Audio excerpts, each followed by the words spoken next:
dhimmi gaa'elaa dhimma jabaa fi dhimma dhukkubsinee tokko tokko dubbachuu qabnudha. Dhimma dhukkubsitanii ilaaluu qabdanidha. Dhimma dhibaa fi jabaa. Gara ijoolleetti darba. Amma guutummaatti waa'ee ijoolleetti naanna'ee jira. Ijoolleen abbaa fi haadha isaanii kabajuu qabu jedha. Ba'uu boqonnaa 20:12 irratti akka isaan kabajanitti akka isaan nu kabajanitti guddisuu qabna. Akka isaan nu kabajanitti kan guddisu eenyu? Nuyi. Karaan itti Waaqayyo nu eebbisu keessaa ijoolleedha. Luqaas boqonnaa 1:42. Faarsaa 113:9. Maatii isaaniif abboomamuutu irraa eegamaa jedha. Keessumaa kutaa kanarra jalqabee Efeesiyoon boqonnaa 6:1 irratti ijoollee abboota keessaniif haadhota keessaniif abboomamaa kun gaariidha gooftaatti si tola barri keessan ni dheerata gaarii si ta'a jedha. Nus maatii keenyaaf abboomamuun isaan dhaga'uun dirqama jechuudha. Nuti keenya baay'een keenya maatii qabna waan ta'eef maatiin nu dudduuba jira abbaa jira haadhatu jira isaaniif abboomamuun nurraas hin eegamaa jechuudha. Isa duraa Qorontos boqonnaa 7:14 irratti ijoolleen Waaqayyoo duratti fudhatamoodha jedha. Ermiyaas 1:1 irrattis akkuma kana. Ijoolleen Waaqayyoo duratti maali? Fudhatamoodha. Kanaaf waa'ee ijoollee dubbachuun dirqama. Ijoolleen Waaqayyoo duratti fudhatamoodha.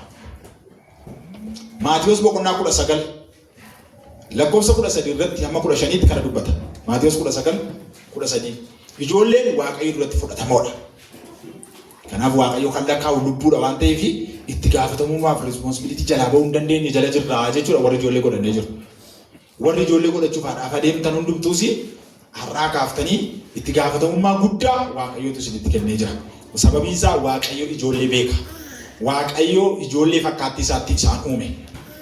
Kanaaf bifa isaa kanaaf yoo gaariitti qabne itti badhaafamna, yoo gaariitti qabu baanne immoo itti gaafatamna jechuudha.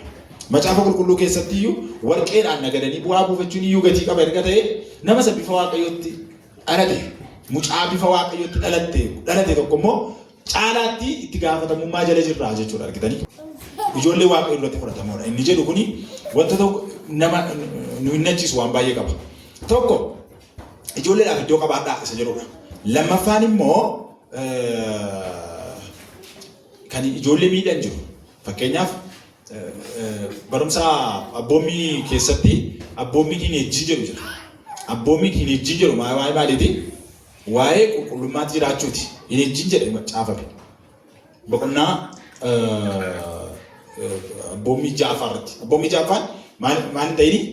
Hineejjiin jedha. Hineejjiin jechuun dargaggootaafis abbootaafis ta'a. Namoonni dhaqanii xuraa'ummaa hojjetu, ijoollonni dhaqanii gadhiisitti jiraatu, ijoollee godhatu. Ijoolleetu baraatti hafa. Kana booda dhaqanii ijoollee kanaa abboorshinii yookaan immoo baasu. Warri kun gaafa firdii jala jiru jedha Waaqayyo. Dubbiin kun kana hin achiisa. Ermiyaas boqonnaa 1:1 yommuu diteelii qorachaa deemtan barumsichi gara sanatti isin geessa. Waaqayyo ijoollee jaallata erga ta'ee ijoollee dubartoonni eenyuun yoo ta'u garaa keessaa ijoollee baasuun ulfaanii mana yaalaatti dhaqanii ijoollee akka isaan hin dhalanneef baasuun itti gaafatamummaa guddaa fi ajjeesaadha namni akkasii. Namni waan akkasii jajjabeessuuf ajjeesaadha. Dubartiin waan akkasii gooftus ajjeeftuudha. Warra gumaati jechuudha. Kanaaf eenyuun cubbuu isa tokko ajjeesuun gosa biraadha waan ta'eef cubbuu irratti cubbuu. Gaannami irratti gaannami hin dabala jechuudha. Kanaaf barumsa amantii cimsannaa barumsoota garaagaraa yeroo barsiifnu isa kana kan irra jennee barsiifnu. Xuraa'ummaatti jiraatta yoo ta'e gocha akkasii dhufa. Gochi akkasii yeroo dhufuutu hin jaallatiin balleessaa kee galta. Sagalee Waaqayyoo hin ejjiin jedhu dugda duuba badii baay'eetu jira waan ta'eef. Isarraa nan deebi'a. Waaqayyoo ijoollee beekan jedhu ishee kana isin anneessisu barbaadeeti. Kanaaf waan akkasii irratti sagalee Waaqayyoo hin dhorka. Waaqayyoo gara haadha kee keessatti addaan si baasee si lakkaa'e. Sabaaf raajii kanaa dhufan si waameedha Waaqayyo. Kanaaf Waaqayyoo ijoollee beeka. Waaqayyoo ijoollee hin barbaada. Waaqayyoo dhimma ijoollee qaba. Waaqayyoo ijoollee yaadaan qabata. Ijoolleen maatii isaanii akka isaan gargaaraniif Waaqayyo isaanii kenne. Gargaartota ijoolleen. Bood gaafa humna dhaban eenyutu gargaara? Ijoolleetu harka qabee kaasaa jechuudha. Kanaaf abboonni keenya dafii fuudhii dafii heerumii kan jedhamu maaliif beektu? Maaliif maatii jira dugda isaa duuba? Aadaa saba keenyaa keessatti baay'ee aadaa bareedaa fi ulfaataan tokko isa kana. Dafii fuudhii dafii heerumiidha. Dafii inni jedhu maal jechuudha? Umurii mata irratti sirrii irratti jechuudha mola. Tole umurii sirrii irratti jechuudha. Malee gaa utuma teessanii utuma lakkaa'u guyyaan hin deemaa ji'in deemaa booda gaa waggaa 56 booda isa dhumaa jenneerra booda gaa ijoollee baatu barbaachuu dhufe jechaadha. Duddoomaanis baatamaadha waan ta'eef namni guddaanis tajaajilamuu barbaada sana booda malee tajaajila keessa adda baatu. Kanaaf yeroodhaan wayyaa waan hundumtu. Tole dargaggootatti himneerra kana gaarii goone waggaa darbe keessa gaarii magoonee gaditti qabnee himneetu bara darbe nama baay'ee bifnee waldaa kana gaarii ta'e. Yeroodhaan wayyaa. Waan namaa taa'uuf hin taa'an jetti harmeen koo. Kanaaf yeroodhaan fuudha yeroodhaan heerumaa. Kaaniin malee warra abbootan ilaallatu. Nuyi soorama baaneera. Si soorama baataniitu warri. Gorsa maatii dhaga'uutu irra jira jedha. Ijoolleen gorsa dhaga'uutu irra jira jedha. Hundumti keenya gorsa dhaga'uu qabna jedhee barreessan immoo asirratti. Gorsuma amma Waaqayyo gorsu hundumti keenya gorsa maal gochuu qabna? Dhaga'uu qabna. Ilma koo Waaqayyoon sodaadhu asirratti. Macaafa fakkeenyaa 24:21 irratti. Ilma koo Waaqayyoon sodaadhu. Ilma koo Waaqayyoon sodaadhu. Waaqayyo kun eessa jira? Nama caalanitti dhiyaata. Fira keenya caalanitti dhiyaata. Namni baay'ee sodaannu caalanitti dhiyaata Waaqayyo. Kanaaf Waaqayyoon sodaachuutu nu barbaachisaa jechuudha. Ijoolleen Waaqayyoon sodaachuutti guddachuu qabu. Ijoollee ilma koo Waaqayyoon sodaadhu jennee barsiisuu qabna jechuudha. Mucaa koo Waaqayyoon sodaadhu jettanii barsiisuu qabdu. Eessa jiran eessa hin gaafatan iyyuu. Waggaa 6 booda jedha kitaabatti kana irraa akka jiru. Waggaa 6 booda gaaffii baay'isuudha. Waaqayyo eessa jira? Gaaffii gurguddaa gaafatu. Samiin kun attamitti dhaabbate? Ati eessaa dhufte? Ani amma eessaan ba'e? Jedhanii sin gaafatu jedha. Gaaffii gurguddaa sin deebisuu hin dandeenye. Umurii waggaa 6 olitti waa baruu barbaadu jedha. Lammaffaa immoo waggaa 6 booda akkeessaan isaanii dabala baay'ee. Waggaa 6-13tti akkeessaa baay'isu. Namarraa shaakalu. Akka itti namni dubbachuu yaadu. Waan namni hojjetu shaakalu jechuudha. Kanaaf xiyyeeffannoo guddaa gochuun barbaachisaadha. Fakkeenya ta'uufiin gaariidha. Waaqayyoon kadhachuufidha. Gaheen maatii jedha qabadhaati. Gaheen maatii wantoota xuqqaa akkasii galuuttan salphisee asirra kaa'e. Gaheen maatii ijoolleedhaaf. Gaheen maatii ijoolleedhaaf Waaqayyoon kadhachuufi ni jalqabaa. Lammaffaa gorsuu Waaqayyoon kadhachuufi Waaqayyoon kadhachuun jedhu amma kun salphaa fakkaata beektu. Garuu Waaqayyoon kadhachuun baay'ee isa ijoo fi isa dhibaadha baay'ee. Isa dhibaadha. Ijoollee keessan yoo Waaqayyoon kadhattan ijoollee keessan Waaqayyo sammuu isaanii banaa. Waaqayyo hamaarraa isaan eegaa. Waaqayyo akka isaan abboomaman akka isaan tolee jedhan gochaa fida jechuudha. Hafuurri qulqulluu waan inni dadhabee hin jiru waan ta'eef. Inni biraan immoo gorsuudha. Kaawunsilingiidha. Boqonnaa 6 lakkoofsa 4 irratti Efesoon. Abboomuudha. Sadaffaan abboomuun ni jedhu immoo suuta jedhanii bifa barbaachisaa ta'een abboomuudha. Isa duraa Timootewos boqonnaa 3 lakkoofsa 4 irratti argachuu dandeessu. Abboomuu, adabuu, gorsuudha maal gochuu deebisuu, dogoggorarra jirta jedhanii dheekkamuudha. Yoo abbaan dheekkame haati biran goriin, yoo haati dheekkamte abbaan biran goriin, lama ta'a dheekkamaa yeroo dheekkamtan. Tole isa kana kaawunsilingiidha kun immoo isiniif. Waliin ta'a yaada tokko qabaadhaa. Ijoolleen isa tokko jala baatee tokkotti bakkatti taanaan rakkoodha. Abbaa haadha kee nama tokko caalchisfetti ijoolleen taanaan bara keessan sirreessuu hin dandeessan ijoollee akkasitti. Taasan sirreessitan. Bowwaa isaan lixan hin jiru waan ta'eef wal duukaa adabaa wal duukaa sirreessaa. Bowwaa isaan lixan hin jiru wanti lafi qaxxaaxa'u jiru. Kanaaf inni tokko mataa irratti baata mucaan egaa abaluun malee abaluun barbaaduu jechuu jalqabachaa. Eegumsaa fi kunuunsa gochuufidha. Protection and care jedha. Maarqos boqonnaa 10 lakkoofsa 14. Ijoollee maal gochuu? Kunuunsuu, barsiisuu, eeguudha. Eeguun ni jiru mojabaadha. Eeguun ni jiru guddaadha. Waan namaarraa eeguu akka isaan waan barbaachifne dubbanneef eeguu. Nuyi amma akkuma isaanii awwaara nyaanne duwwaa miti kan eeguun ni jedhu akkuma isaan dhaqanii muka wayii ittiin dirmineef akkuma isaan ala ba'anii balaa wayii irra buunee miti eeguun ni jedhu kun. Eeguun ni jedhu meentaalii isaanis ni ilaallata, ispirichuwaalis ni ilaallata, akkasumas fiizikaalii isaanis ni ilaallata. Eeguu inni jedhu kun egaa eenyu wajjin oolu, eenyu wajjin jiraatu, akkamitti ba'anii galu dhaggeeffachuudha jechuudha. Xiyyeeffannoo guddaa ijoollee irratti akka isin gootan shakkiin qabu kana booda. Akka kaleessa ijoollee keessan ilaaltanitti utuu hin ta'in akkasiin doozii isaa yookaan immoo itti dabaltan nana mana. Asirratti gaa Maarqos boqonnaa 10 lakkoofsa 14 irratti sagala dubbata. Amantiidhaan fakkeenya ta'eef jedha. Amantiidhaan fakkeenya ta'uufidha. Isa lammaffaa Timoteos boqonnaa 3 lakkoofsa 15 irratti amantiidhaan. Maatiin karaa nuti ittiin ijoollee keenya guddifnu keessaati gaheen keenya amantiidhaan fakkeenya ta'uufidha. Hin kadhannaa malee. Ijoollee keenyaaf hin kadhannaa. Ofii keenyaaf hin kadhannaa amma. Mee kadhattanii beektu ijoollee keessaniif. Gaaffii salphaan isin gaafadha waan salphaadha. Kaaniif salphaadhaa jechuu dandeessu kaan immoo oo jechuu dandeessu. Garuu waan nama fedheef gaaffii kana ilaalaa fudhadhaa. Hin kadhattu ofii keessaniif. Yeroo itti waaqayyoon kadhattan qabdu. Yeroo itti sagalee waaqayyoon dubbifattan qabdu walii wajjin. Yeroo itti walii keessaniif kadhannaa kennitan kadhattan qabdu dubbii guddaan isa. Lammaffaan immoo ijoollee keessaniif yeroo kadhattan qabdu harka keessan irra keessanii kadhattuuyyuu. Kadhattuu harka keessanii irra keessanii ijoolleef. Isa kana dubbichi kan jechaa jiru. Amantiidhaan fakkeenya ta'uufidha. Waaqayyo nu gargaara jechuu beektu. Waaqayyo si guddise. Anaan waaqayyotu na guddise. Anaan waaqayyotu na soore. Anaan waaqayyotu uffata kana naa bite jechuu dandeessu. Ijoolleen akka isaan waaqayyo trust godhan amananii eessatti dhiibbaa gochuu dandeessu. Gootanii beektu. Sagalee waaqayyo isa kan nuti amantiidhaan fakkeenya ta'eef jedha. Waaqayyotti isaan kenni akka isaan waaqayyo isaan itti darban godhu itti dabarsi waaqayyotti. Ijoollee gara koo fidaa jedhu kuni ijoolleen nuyi waaqayyoof ijoollee gidduun jiru. Ijoollee gara waaqayyootti fiduutu dura jira. Karaan isaa karaa kanaan ta'a. Isa duraa Saamu'eel boqonnaa tokko keessatti argachuu dandeessu. Guddinni hafuuraa jijjiiramaa qabaachuudha. Maatiin guddina jijjiirama hafuuraa qabaachuu qabna malee akkuma waggaa darbee, akkuma bara darbee, akkuma ji'a darbeetti yoo ta'e rakkootu jira jechaadha. Maatii keessatti jireenya hafuuraa keenyaa fooyya'aa jabaachaa adeemu taanaan rakkootu jira. Kanaaf ijoolleen immoo kana ilaalaa adeemu. Yommuu jireenya hafuuraan keenyaa fooyya'aa adeemu ijoollees maal ta'aa adeemu duukaa guddataa adeemu jechuudha. Karaa ittiin ijoollee guddifnu kiyaate. Ofii keenyaaf hin siqnu taanaan ijoolleen eessaan siqu. Eessaan waaqa argu.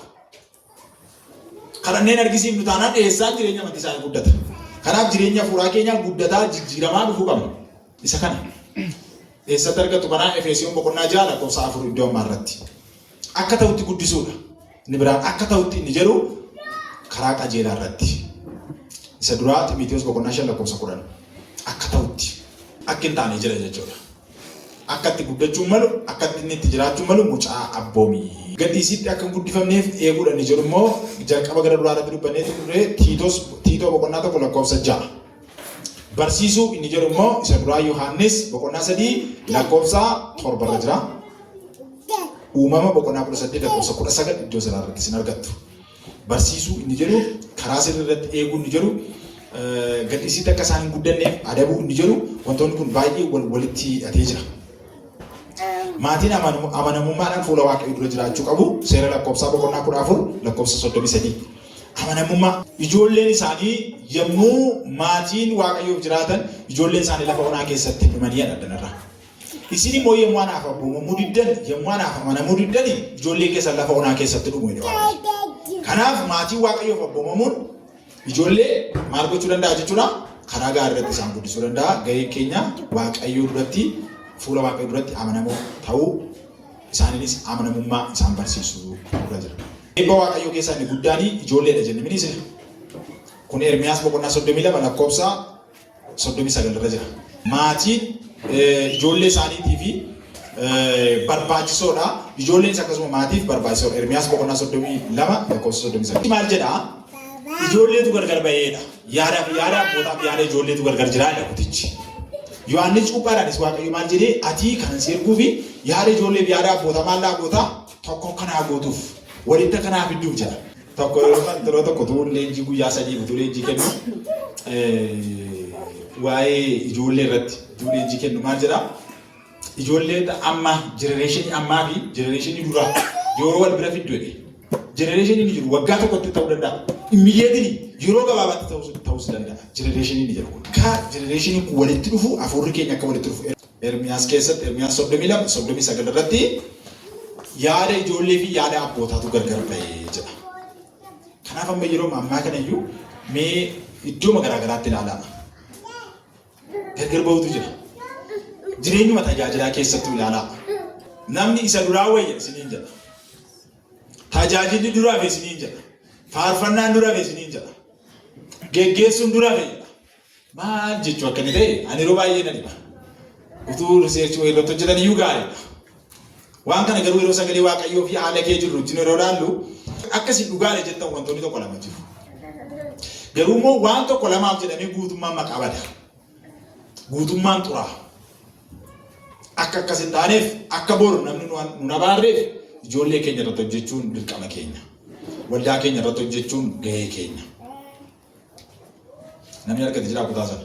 Isaan bara jireenya isaanii hundumaa ana akka sodaataniif isaanitti isaan booddeedhaanis ijoollee isaaniitti akka toluuf ani garaa tokkoo fi yaada tokko isaaniif nan kennaa. Ameen. Isaanitti ijoollee isaaniittis isaan booddeedhaan akka isaanitti toluu fi garaa tokkoon isaanii kennate Waaqayyo. Garaa tokko Waaqayyo nuuf kenna. Ijoollee keessan wajjin garaa tokkoon guddisuutu isinirra jira. Garaa tokko qabaachuutu isinirra jira. Ijoollee ishee waldaan akka isheen ijoolleen isheen abboomamneef kan godhu diina seexana abaarsa. Abboonni ijoollee isaanii gargaaruu dadhaban jedha Ermiyaas 47:3 irratti. Ijoollee isaanii bakkeetti judu'an jedha. Garuu ijoollee isaanii lafaa kaafachuu dadhaban jedha dubbata. Bara keenya irraan fakkaatu abaarsa kan jedha macaafa qulqulluu keessatti. Abaarsi dhaloota irratti yookaan jenereeshinii irratti yommuu dhufu bara keenya kana keessa macaafi Ermiyaas sirrimatti na hinnachiisa yommuu dubbisu. Asirratti guutummaan isaa macaafa Ermiyaas bakka bu'u. Amma isin dubbisa hundumaayyuu. Tuqaa afurtu jira, tuqaan arfanuu Ermiyaas keessa jira. Bara kana miti kan namni abbaan ilmi isaa isa duratti dhufu. Ilmi isaa isa duratti kufee akka lafaa kaafachuu dadhabu. Isa dubbatan kun. Abaarsa kun jedha. Kanaaf qalbii keessan jijjiirradhaa jedhe dubbata sagalee Waaqayyo. Furmaanni isaa. Waaqayyo kadhadhaa bu'aa qalbii jijjiirradhaa jedhe dubbata. Ijoolleen abboota isaanii arguu dhaban jedha. Har'a miti kun. Har'a ijoolleen guddatanii abbaa isaanii arguu hin danda'an. Abbaan keenya eessa jiru? Abbaan isaanii already darbee boqotee. Seexanatu irraa fuudha jechuudha abbaa. Haadha harkaa fuudha. Akka isaan abbaa isaanii haadha isaanii wajjin hin guddanneef hafuura abaarsaa jiru. Ijoolleen hin iyyuu Ermiyaas 48:4. 48:4. Ijoolleen hin iyyuu abbaan hin dhaga'u haati hin dhageessuudha. Namni isaan dhaga'u garuu hin jirudha. Ijoolleen garuu hin iyyuudha. Har'a ijoollee baay'eetu iyya bakkeerra. Namni isaan dhaga'u garuu hin jiru. Dargaggoota baay'eetu iyya. Namni isaan dhaga'u jiru. Ijoolleen ani jennu ani ijoollee yommuu jedhu ijoollee lama ishee qabu sana duwwaa miti kan Waaqayyo natti maayiru. Obboloota na teellaa jiran uummata ijoollota waldaa kana keessa jiran akkasitti waldaa ijoollota addunyaa kanarra biyya kanarra jiran bakka bu'a. Isa kan sagalee Waaqayyo dubbataa jiru malee ijoollee keenya ishee 2, 3, 4 yookaan immoo 5 qofa miti. Ijoollee keenya irraa kaana garuu immoo waa'een dhalootaa nu dhibuu qabaadha sagalichi. Ijoolleen inni iyyuu namni isaan gargaaru hin jirudha. Waaqayyo abaarsa akkasii nurraa haa kaasu. Inni itti fufee akka ilmooleen hoolotaa yookaan bushaayee bineensaan qabamtee ta'an jedha. Hoolaa yookaan immoo bushaayee ilmoolee bushaayee bineensaan qabamte. Ermiyaas 49:20. Ilmoolee ishee xixiqqoo bineensi ishee qabate taate ijoolleen jedha. Ijoolleen keessan akkas taate miti yoo jedhe Waaqayyo. Inni hiiti miti jedha. Maal jechuudha beektaa barri kun leenci sun eenyu beektu habaakeeti sun yookaan immoo inni nyaatu sun inni ijoollee qabatee jiru suni inni ijoollee hiisisaa jiru sun jira moo jiru jira. Kun iyyuu yeeyyii hamaadha. Teknooloojiin yeeyyii hamaadha. Ammayyummaan yeeyyii hamaadha. Ijoolleen urkaa butateedha. Dhaloota baay'ee ciniinee hiisisaa jira. Kanaaf iyyaa namni mataa isaa qabatee addiitti godhee itti bahuu hin dandeenye leencatti ta'ee jira. Ijoolleen keessa inni iyyuu jiru waan biraatti hin ilaalinaas. Dubraan naqina. Mana keenya keessa jira. Qe'ee keenya keessa jira. Waldaa keenya keessa jira. Ijoollee keenya gidduu jira. Namoonni baay'een har'a ijoollee keenya ciniinamanii jiru. Aadaa garaa garaatiin ciniinamanii jiru. Ijoollonni baay'een amma yeroo ammaa akka isaan waan baay'eetti deebi'an gara dhuguutti, gara sigaaraa aarsuutti, gara isa dura hafee sana. Isa guddinaa tumsaa fa'aa duraa sana. Isa abboota keenya duraa, isa Oneesimoos fa'aa dura ture. Isa utuu wangeelli hin dhufini. Isatti deebi'an namni baay'een. Isa gaafa wangeelli itti lallabaminiitti deebi'an. Ijoolleen maatii isaanii waldaa keessatti guddatan. Ijoolleen dur waldaa keessa jiran har'a ba'a godhan kana booddeetti. Seenaa keessaa dubbanna macaafarraa maal qorannaa maaliif barbaachisa kun mana keenya bira jira. Mandarri dur keessatti wangeelli lallabamu har'a immoo keessatti dhugaatii dhugu. Naannoo waldaa dur namni akka fedhe dhaabbatee naasofne achitti mana dhugaatii bananii waan fedhan hojjetu. Namnuu waldaa kiristaanaa keessaa badeera amma dhaloon. Baay'ee biyya keenya keessa jira kun. Iddoon dur wangeelaan qabame biyyi dur biyya wangeelaa. Iddoo wangeelli jalqabatti lallabame lammaffaa irratti lallabame addunyaa kana wal ga'e inni nu jennu biyya kana wal ga'e inni jennu har'a waan biraatti deebi'ee jira. Generation gaappii jedhu isa kana jaala. Kana maaltu fida beektu? Abboonni karaa Waaqayyoo irraa kaachuudha. Maatiin Waaqayyoo jiraachuu dadhabuudha. Maatiin ijoollee akka gaariitti guddisuu dadhabuudha. Kanaaf ijoollee iyyaa jiran kana bunnee akka baafnu Waaqayyoo haa gargaaru. Iyyaa jiru namni baay'een. Dhiiraaf dubartii, jaarsaa fi ijoollee dargaggootaaf dubartoota hin caccaban isaan jedha. Ermiyaas 51 irratti. Lakkoofsa 22. Dargaggoonni, dubartoonni, jaarsii fi ijoolleen hundumtumaan ta'an jira hin caccabanii jedha. Yaadichi wal fixe. Abaarsa keessatti kufan jechuusaati. Abaarsa. Abaarsi biyya keenya irra jira kanarraa. Abaarsatu jira. Sumnee of jajjabeessuun gaarii miti. Waan kee jirru hamaadha baay'ee. Yoo jabaachuu baanne, yoo ofirratti hojjechuu baanne, yoo dammaquu baanne waan hin taane keessa galaa jirti dhaloonni. Waldaan kiristaanaas. Ijoollee alaa billaatu fixaa mana keessaa beelaaf dhukkuba fixaadha. Faaruu Ermiyaas boqonnaa 1 lakkoofsa 20 irratti. Faaruu Ermiyaas boqonnaa 1 lakkoofsa 20 irratti alaa billaatu isaan fixaa mana keessaa dhukkubaaf beelatu isaan fixaadha. Maarree har'a malee kun. Maarree kun mana keenya malee maali? Isa nu biraan nutti maayiloo. Kun jechuun abaarsa. Dhaloonni yommuu abaarsa jala galu wantoota akkasiitu isaa irratti ta'a jechuudha. Waaqayyo inni kun akka nurraa dhaabbatu waan barbaaduu fi ofirratti hojjedhaa dammaqaa nuun jechaa jira gooftichi. Waaqayyo nu haa gargaaru. Furmaata isaa waan sadii ka'a iddooma kanarra. Furmaata isaan isinitti himu. Tokkoffaan ka'i kadhadhuudha. Ermiyaas, Faaruu Ermiyaas boqonnaa 2 lakkoofsa 19 irratti ka'i kadhadhu. Faaruu Ermiyaas boqonnaa 2 lakkoofsa 19. Araara kadhadhu inni lammaffaan. Araara kadhadhu. Faaruu Ermiyaas boqonnaa 5 lakkoofsa 3. Sadaffaan rakkina isaanii qooddadhu hirmaadhuudha. Maali rakkoon keessan jedhee gaafadhu. Tisiki. Mee maaliin isin gargaaru ijoollee? Mee maalirra jirtu? Mee akkamitti jirtu? Fayyaa keessanii haalli akkamii? Ijoollee akkamitti jirtu bara kana? Jedhii gaafadhuudha.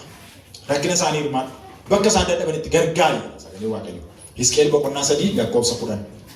Rakkina isaanii qooddachuudhaan gargaareera furmaanni isaanii. Maatii fi ijoolleen egaa hariiroon isaanii hariiroo salphaa miti.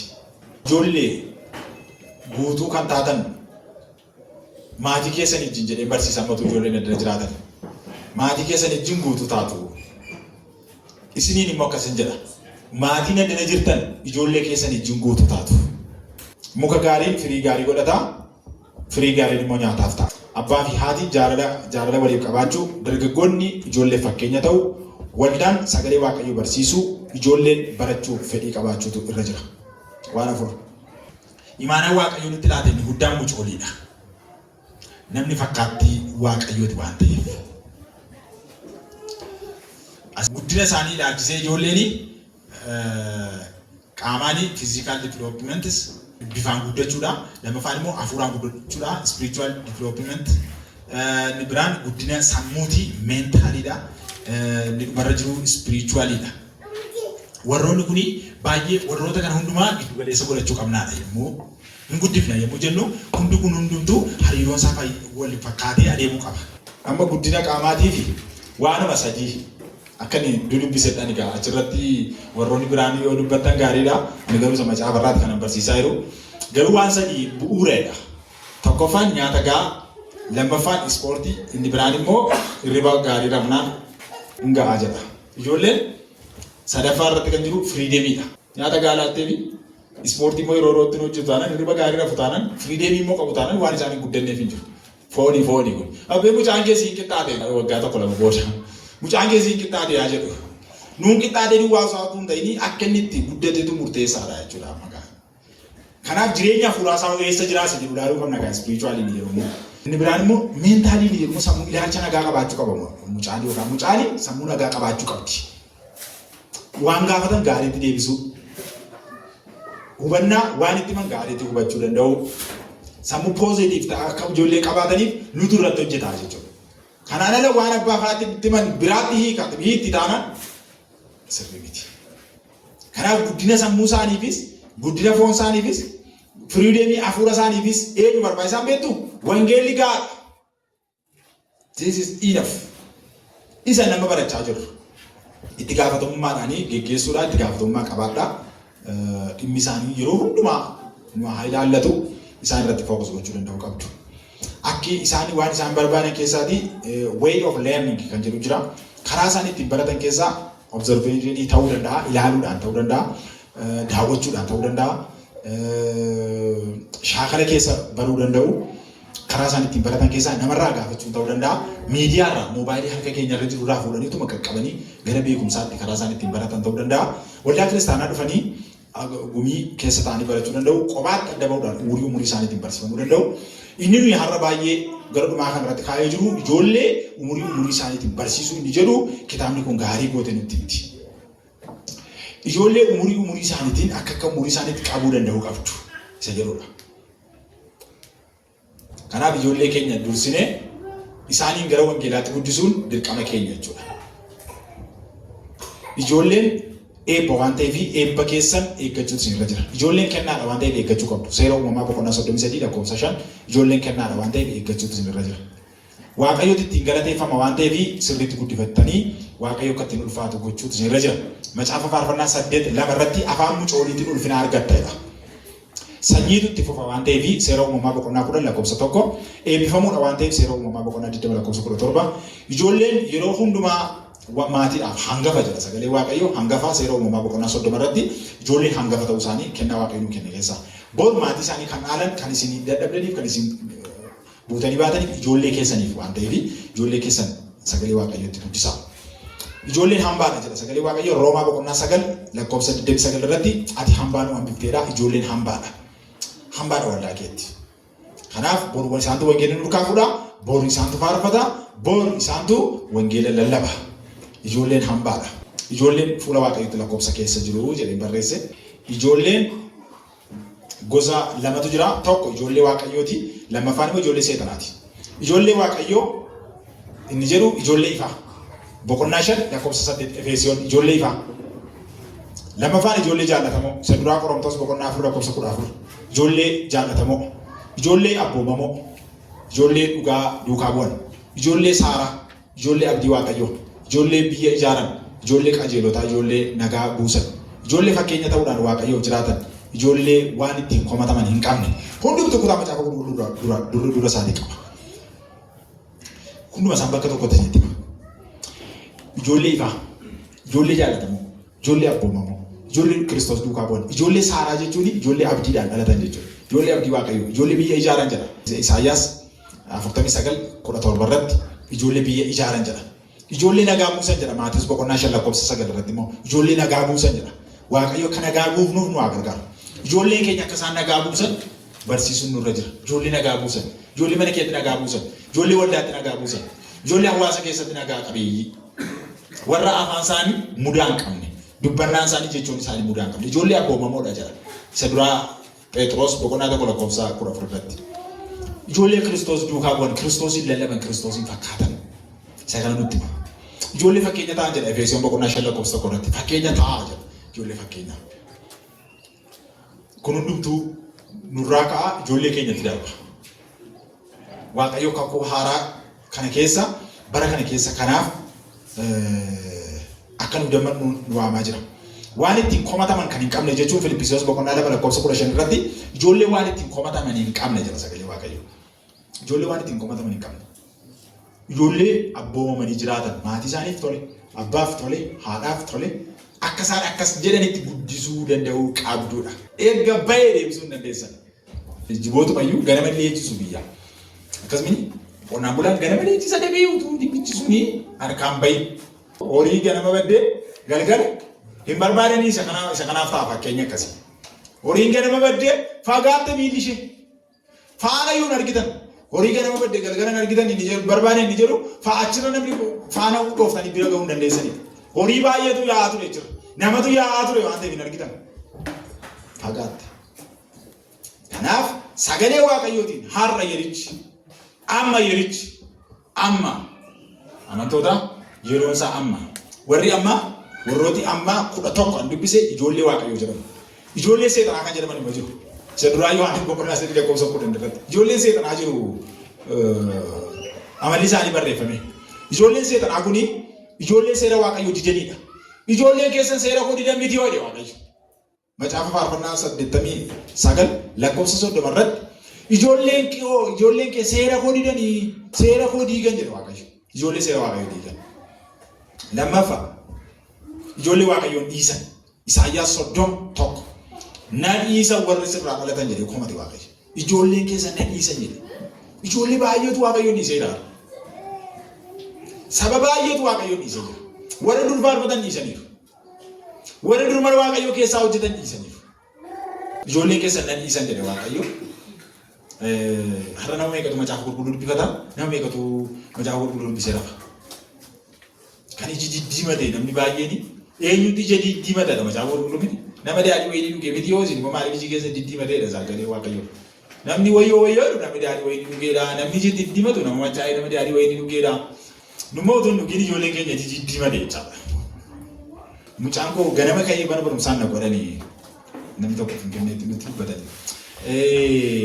Mucaan koo ka'ee hirriba na godha hirribaan ka'uu hin dandeenye mana barumsaan na godhan tuumnee kaa'amna kan ganama. Sababiin isaa nuyi ijoollee dhaqaa rafaa inneetu kutaatti arginatan. Mucaan kuna tokkotti rafeedhan. An akka koo galgala rafeedhan kan jedhan. Mucaan kuna tokkotti rafeedhan. Anatu beeku malee. Kanaaf jabaadhaa.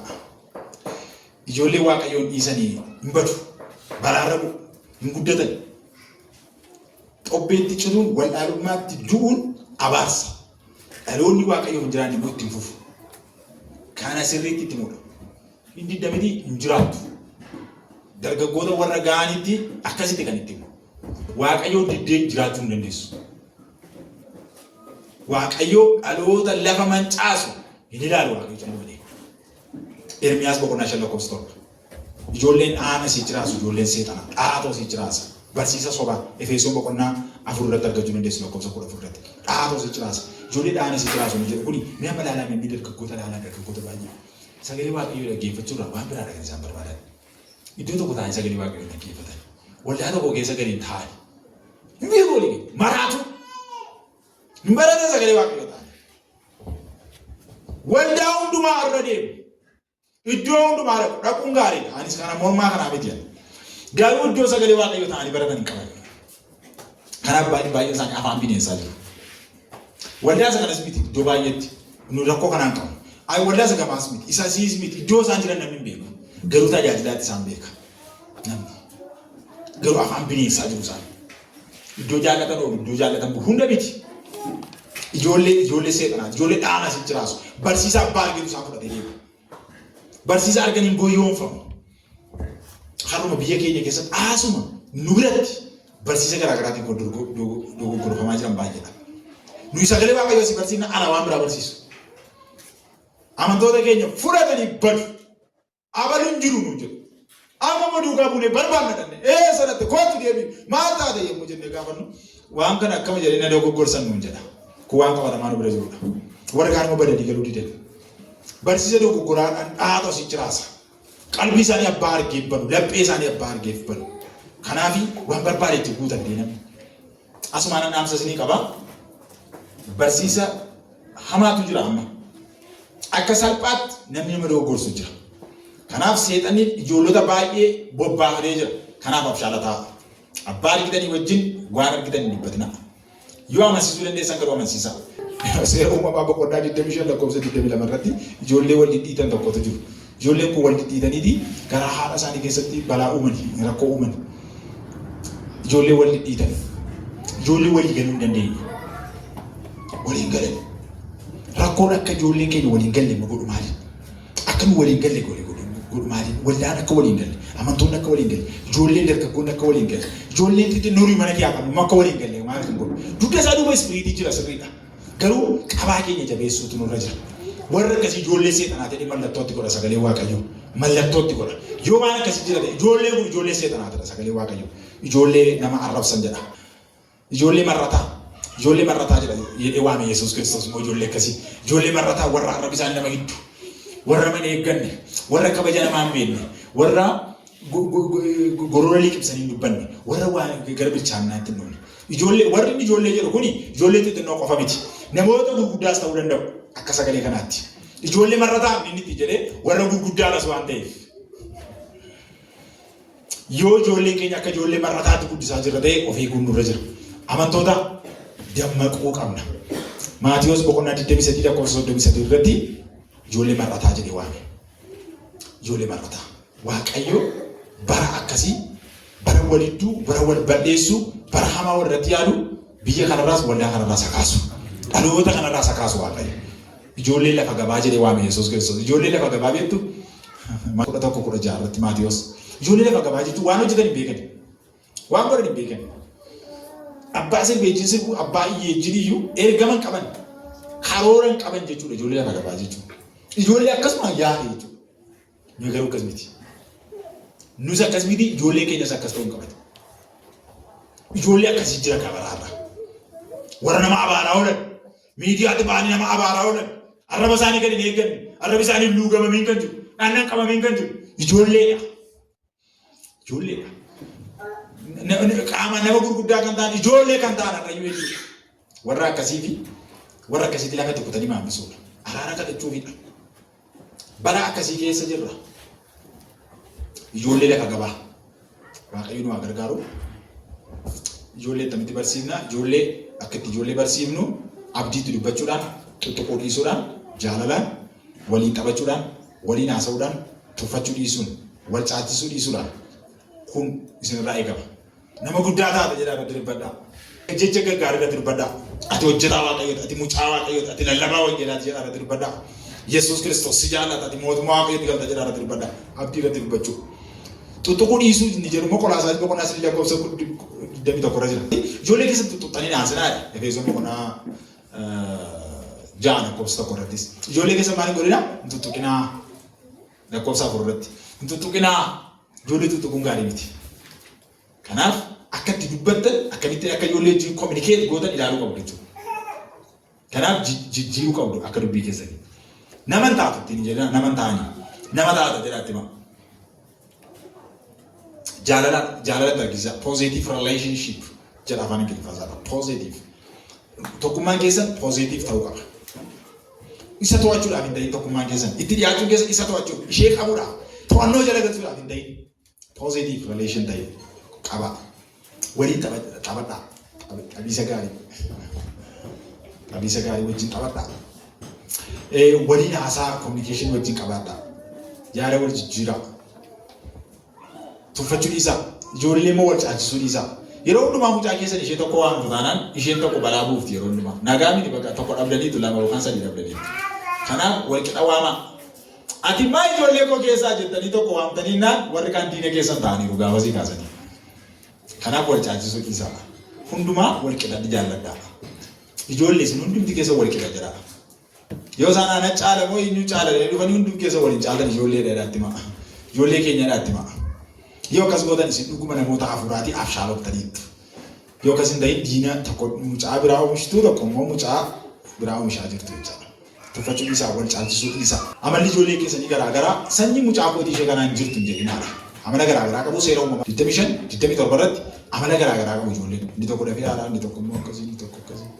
Amala garaagaraa qabu. Namoonni tokko baay'ee hojii hojjetu garuu nagaan buusani. Namoonni tokko immoo arrabni isaanii isin quuqu ijoolleen tokko garuu immoo hojii asii fuudhanii achi butan. Arrabni isaanii immoo damma. Isin kuulu. Isin haxaa'u. Waan tokko immoo isin hin godhan. Kanaaf amala keenya isan taanee dhiifnee amala Kiristoos fudhannee akka jiraannu gooftaan nu haa gargaaru. Maatiin jaallatamuu barbaadu ijoollee keessan jaalladhaa. Maarqos boqonnaa 10 lakkoofsa 16 irratti ijoolleedha. Ijoolleen maatiidhaan jaallatamuu barbaadu jaalladhaa ijoollee keessanii. warra ijoollee waan hamaa argisiisan hin ta'ina. Bala'aam jedhama. Bala'aam miti kan ijoollee waan hamaa barsiisedha macaafa qulqulluu keessatti. Mul'ata Yohaannis boqonnaa 2 lakkoofsa 14 irratti Bala'aam miti yookaan ijoollee waan hamaa barsiisedha Waaqayyo. Baay'ee nama dhiba. Bala'aam ijoollee waan hamaa shaakalsiisedha. Asirraa boqonnaa 2 lakkoofsa 14 mul'ata Yohaannis. Hafuuraan ijoollee ta'uun immoo caalaatti daanjarii fi hamaadha. Galaatiyaa boqonnaa 4 lakkoofsa 3 irratti immoo ijoolleen hamaa muumuriidhaan utuu hin ta'in hafuuraan ijoollee ta'uun immoo hamaadha waan ta'eef warroota kanarraa of eeguun gaariidha. Kuma kanarratti akka jiru sagalee Waaqayyoo mala ittiin ijoollee barsiiftanii seenaatti maalidha? Seenaatti waan akkasii tokko ture akkas ture jettanii itti himtu. Seenaa isaa istoorii isaa dura baabaluutu hin ta'in waa'ee Abrahaamitti himaa. Abrahaam Waaqayyoon amanatee kunis qajeelummaatti lakkaa'ame. Seenaa keessatti Yoosef jedhama mucaan tokko jettanii seenaadhaan itti himtu. Akkasitti barachuu danda'u akka salphaatti jedha. Inni lammaffaani fakkii yookaan immoo suuraa kaasaatii itti argisiisaa jira. Picture by picture. Suuraadhaan yoo argisiiftan sirriitti qabachuu danda'u jedhee dubbata. Gochaan yookaan immoo aaktiidhaan yookaan diraamaadhaan itti argisiisaa jira. Kan biraan akka isaan suuraa kaasan godhaa jira. Suuraa akkasii kana kaaseedha. Qalama waan akkasii kana dibiidha. Akkasitti qabachiisuu dandeessu. Inni kan biraan singing faarfannaadhaan jira. Ijoolleen muuziqaa baay'ee jaallatu jira. Faarfannaadhaan baay'ee barsiisuu dandeessa ijoollee. Kutaa macaafa qulqulluu yookaan immoo memory verse jedhama. Memory verses kutaa sasalphaa macaafa qulqulluu keessaa itti hima. Kutaa tokko baasaatii dubbisaatii galgala itti hima. Faarfannaa shaakalsiisa. Kutaa inni akka salphaatti qabachuu danda'u itti hima. Kuni wanta karaa nuti ijoollee keenya barsiifnu keessatti karaa salphaadha. Inni biraan kadhadhaa fi kadhachiisaas jedha. Warroonni kun egaa karaa nuyi salphaamatti sagalee Waaqayyoo ijoollee keenya qabsiisuu dandeenyu keessaati karaawwan baay'ee gurguddoodha jedheetani ijoolleen qulqullummaa jaallatu, dhiifama jaallatu, jaalala jaallatu akka xiyyaati jedha sagalee Waaqayyoo akka xiyyaa harka jannaa keessaa darbatameeti jedhee dubbata. Kanneen amala ijoollee mancaasuu danda'anii tuttuquu, hidhata baduu, callisanii ilaaluu, yommuu isaan dogoggoran ilaaluu, ammayyummaa yookaan immoo sooshaal miidiyaa akka malee fayyadamu ta'uu danda'a. Warroota kanarraa of eeguudha. Waldaan kiristaanaa immoo gaheen ishee dubbii Waaqayyoo barsiisuu, geggeessitoota kaa'uu fi karaa isaan ittiin baratan qopheessu, waan isaan irraa baratan qopheessu. Kanaaf waldaan kanarratti hojjettee jabaattee ijoollee barsiisuudha. Egaa obboloota ko waan kun baay'eedha. Anis yeroo dheeraan dubbadhee asuma irratti dhaabbannu kutaa macaafa qulqulluu tokko duwwaa dubbisna. Macaafa qulqulluu irraatii kutaa kana dubbifattu. Macaafa fakkeenyaa boqonnaa 24 lakkoofsa 6. Macaafa fakkeenyaa boqonnaa 24 lakkoofsa 6. Kutaa kana namni tokko nu dubbistanii kadhannaadhaan walitti qabaan. Ati gaggeessa ogummaatiin lolaaf hin baata. Baay'ina gorsitootaanis moo'icha in argatta. Maaliin lolaan baata? Maal jedhaa? Ogummaatiin. Ogummaadhaan malee lolatti hin baane. Dirree lolaa shaakala malee beekumsa malee utuu leenjiin dirree lolaatti yoo baatan maal taatudha? Immoo hamtu. Inni dhumaa baay'ina gorsitootaanis seena. Baay'ina gorsitootaan immoo maaltu argama? Moo'icha. Moo'ichatu dhufaa jedha. Kanaaf namni maal gochuu qabaa? Leenji'uu qabaa, barachuu qabaa, teet gochuu qabaa. Isa booda gara dirreeti. Dirree yommuu dhaqan immoo garuma barbaadetti hin dhukaasan. Namni dirree lolaatti gaafa dhaqu karaa barbaade hin darbatu. Isi ijoolleen akka xiyyaatii jedhamanii xiyya karaa barbaadan hin darbattan. Xiyyi eeggannaa barbaada. Harka jannaa keessa jira immoo. Eeggannoodhaan darbachuun alaammachuu barbaachisa. Kallattii waan xiyyeeffatan tokkotu jira. Kanaaf iddoo kana irratti maal jedhaa? Gorsa nu barbaachisa, leenjii nu barbaachisa, barachuu nu barbaachisa. Har'as barachuu, boris barachuu.